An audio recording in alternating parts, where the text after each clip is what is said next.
My name is Jude Whiley.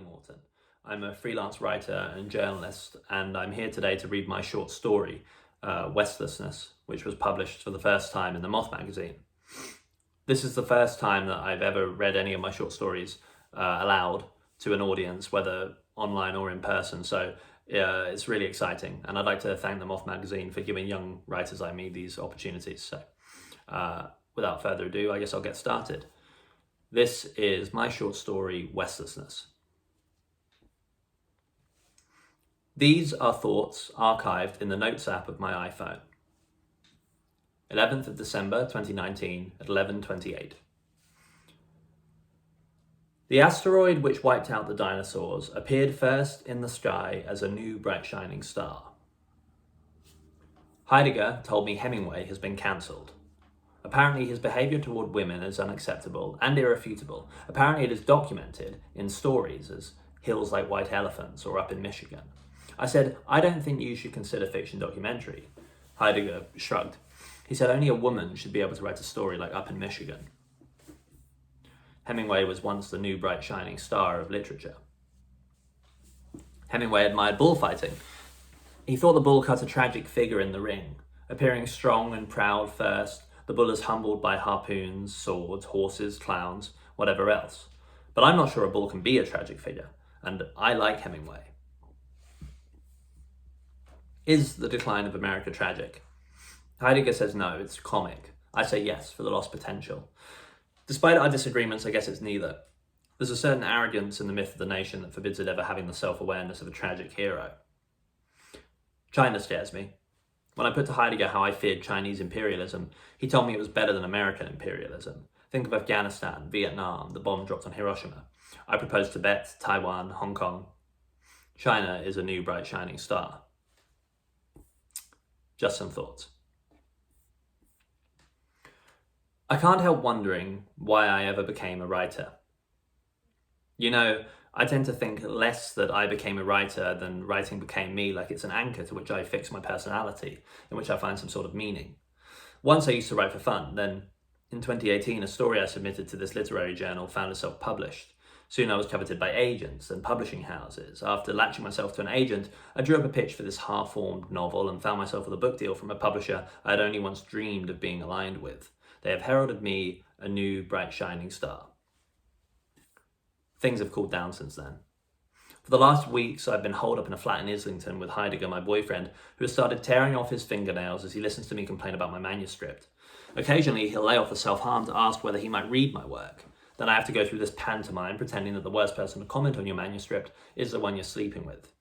As is the case with most writers who forbid their partner from reading their work, it is not out of embarrassment that I clutch close the stack of papers pouring from my printer each day, but due to the fact that the novel's antagonist shares an uncanny resemblance to Heidegger.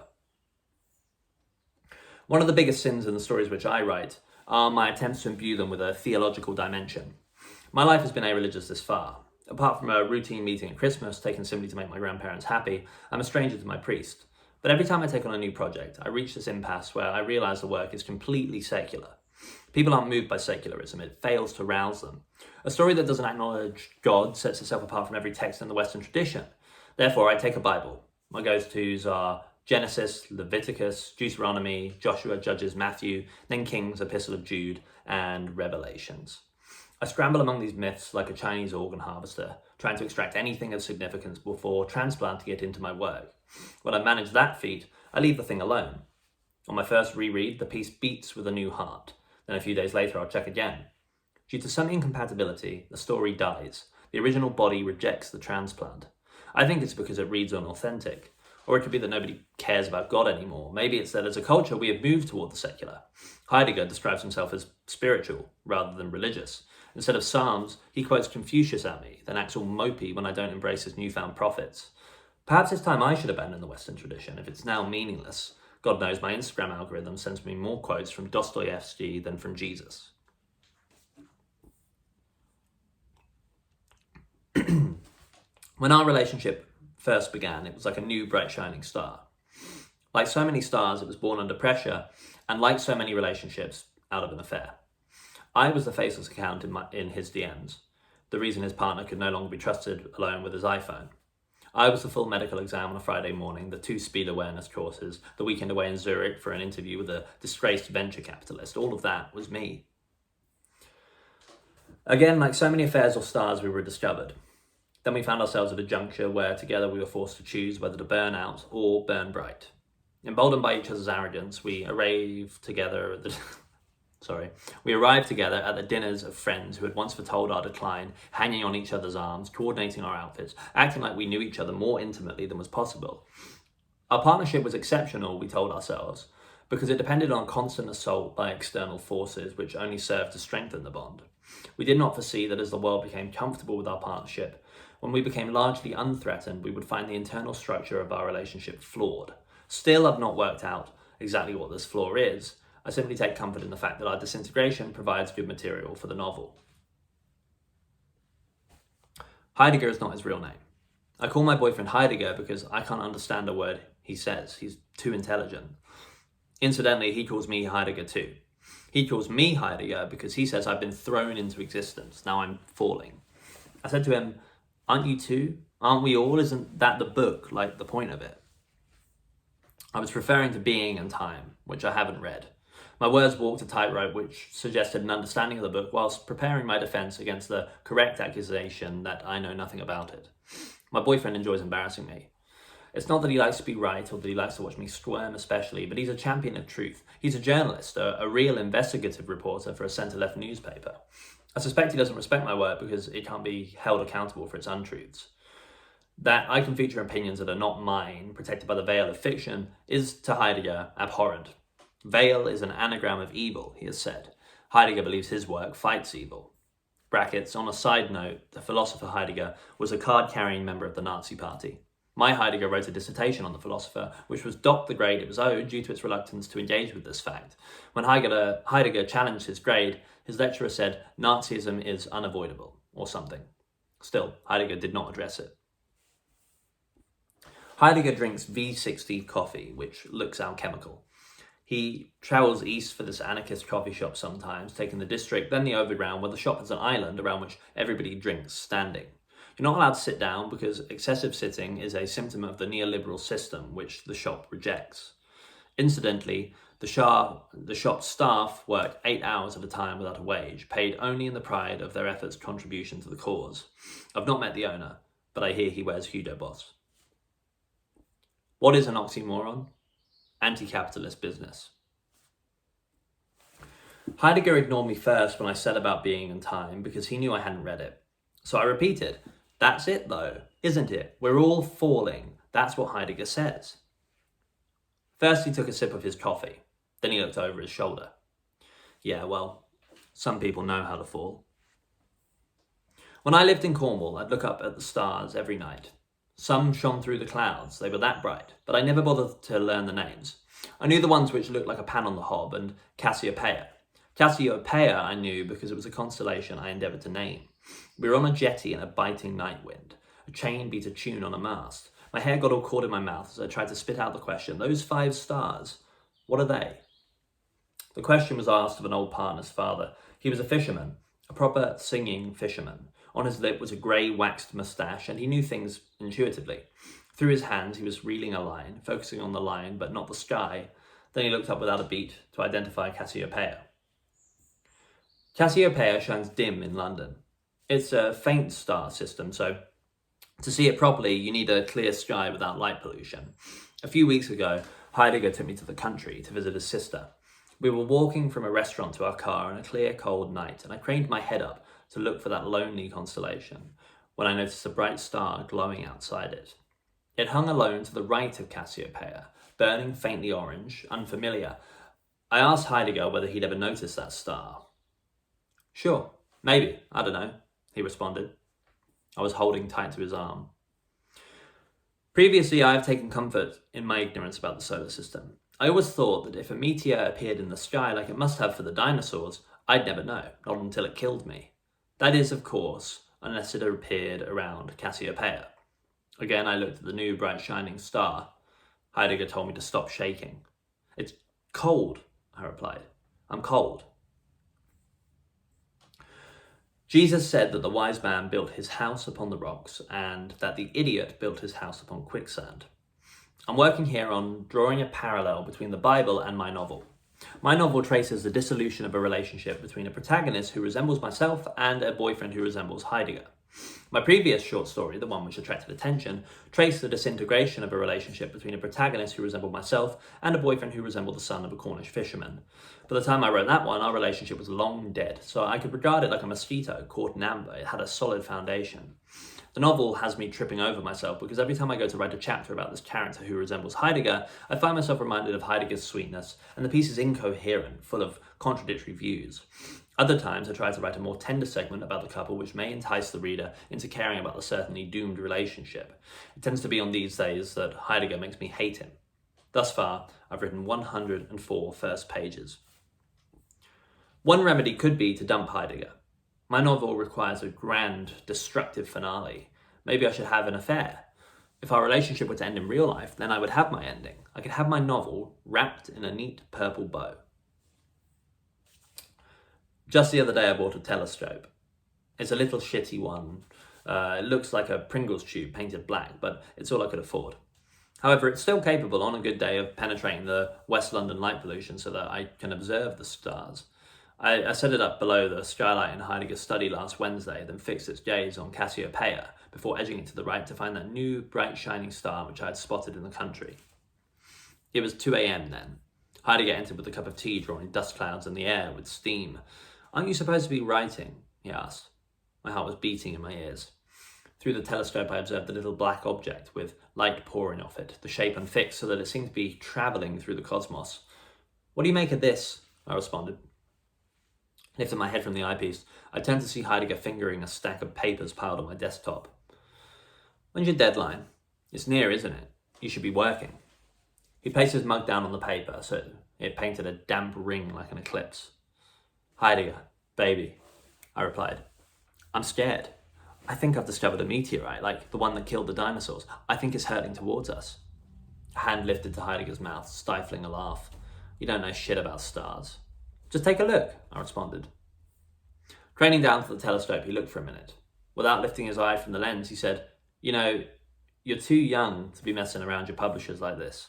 They won't appreciate it. You can't just claim to be an artist, not in the industry." "What do you make of it?" I asked. He sighed. "Looks like a star to me."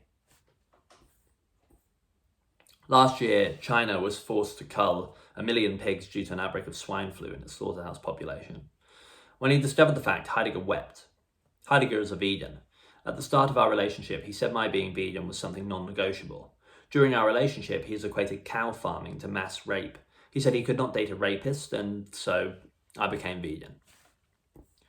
But I don't believe farming cows equates to raping them. Call me controversial if you like, Heidegger does. For the same reason I don't think Hemingway was right in enjoying bullfighting.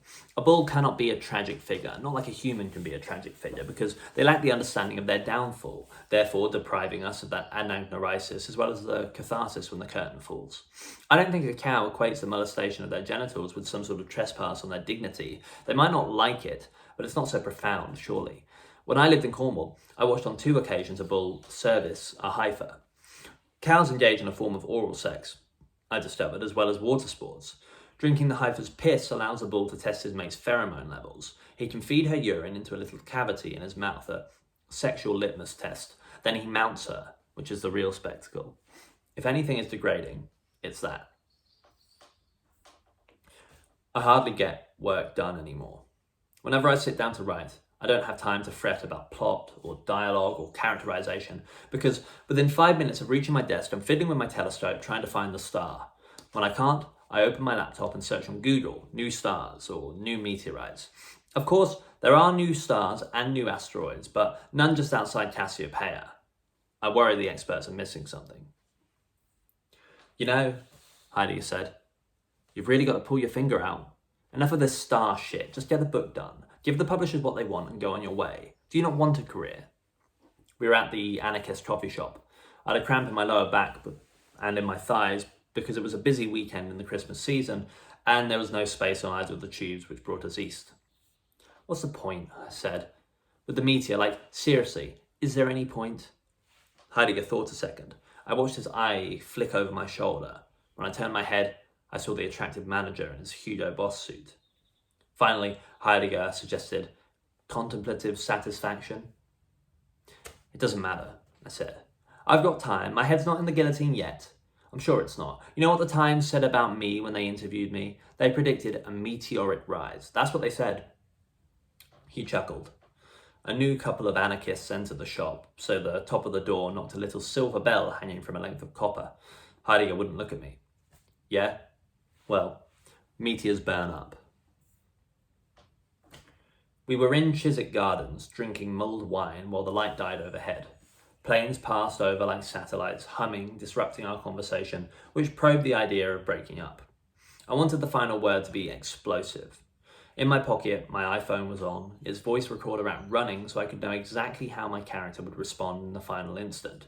My novel was a will they, won't they type. For the sake of my art, it had to be they won't. 3 parakeets sailed overhead, bringing me temporarily outside myself. Heidegger was lecturing me about what he perceived to be a sort of idleness that affected my character. He was recounting all the projects I had begun and abandoned during the period he had known me. You know, it's like being with a sandcastle, the way you're always disintegrating. Like, if you could just show some composure, even if there is a comet, can you not just get on with your life? From above, an orange leaf descended like a dull, dead star.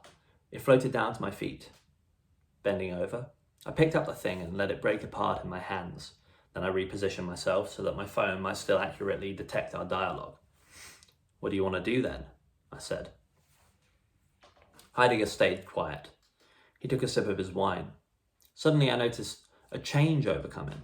Distracted from our conversation, his chin jutted up to the sky while simultaneously his brow squinted. Darkness had descended completely. Still, mothers walked past with their children on leads, breath escaping their mouth with steam. Then a flash lit up the sky briefly, like a knife tore an opening through the overwhelming darkness, allowing the heavens to escape before being quickly stitched together. For a second there was nothing. Then, fire. It landed on the grass before us, burning, though the flames quickly fizzed and died. Then it glowed orange, brilliantly, before succumbing to the cold and turning blue. I stood up from the bench, the wine spilling from my flask over my shoe. First I considered the floor, then I craned my head to the sky in search of Cassiopeia. Overhead was clear. Searching a moment, I discovered the star system and the new bright shining star gone. I turned to Heidegger, an arm outstretched at the sky. It burnt up, I said. It existed. He remained tight-lipped. Admit it. Bending down, I tried to pick up the ball, but it scalded my fingers. Heidegger stood up. Rising from the comet was the smell of the cosmos. I should have known this was how it would end. This was how it would always end, with neither a bang nor a whimper. And I'd not be destroyed, but relieved. Now, here's a question. When is a new bright shining star not a new bright shining star? When it's a speck. The end. Well, that was me reading my short story, Westlessness, and I'd like to thank anybody who listened to the whole thing, and also to the Moth magazine for publishing it. If you haven't got the edition of the Moth magazine where the story features, please read it, because I write my work to be read. Yeah, thanks very much, guys, and hopefully you'll be reading my stuff again soon. Bye.